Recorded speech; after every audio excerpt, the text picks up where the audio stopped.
I get more concerned every day because there doesn't seem to be, much of a coherent plan.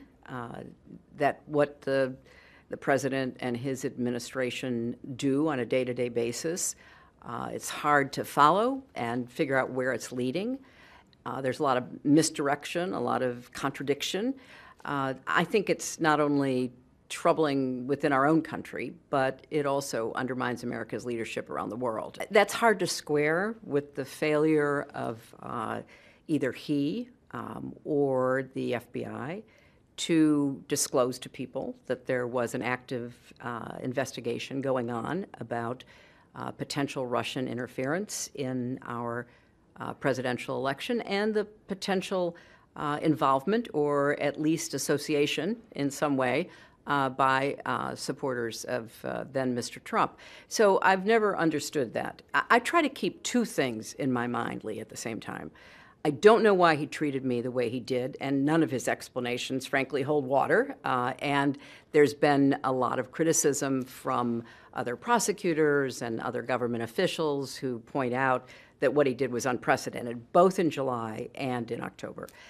But there's also contemporaneous evidence of his interactions with Donald Trump after the election that are of importance in the ongoing investigation. So, I don't understand why he did what he did in 2016, but I will, continue to follow what goes on in the investigation of which he is now a part. We don't know. There is certainly a lot of smoke. How much fire it turns out to be, we'll find out when the investigation is completed. I mean, our only recent historical experience is with Richard Nixon.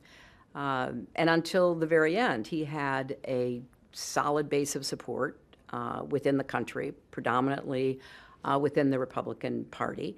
But once the evidence was actually presented, it forced him to resign. So I don't think any of us can tell where it's going. Maybe it will find nothing. Maybe all these stories and all of the finger pointing will add up to some perhaps unethical or unsavory behavior, but nothing illegal. We don't know.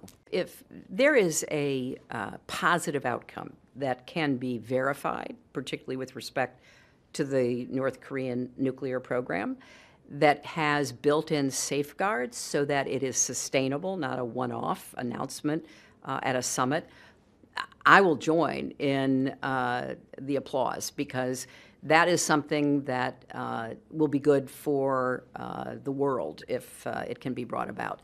But it's way too soon to tell. And even if there is some kind of an announcement coming out of such a meeting, you have to wait and see, because we've been down this road with the North before, where they've made promises, and then within a year or more, it's determined that they have broken those promises. So I think it's certainly hopeful, but I can't be either optimistic or pessimistic at this time.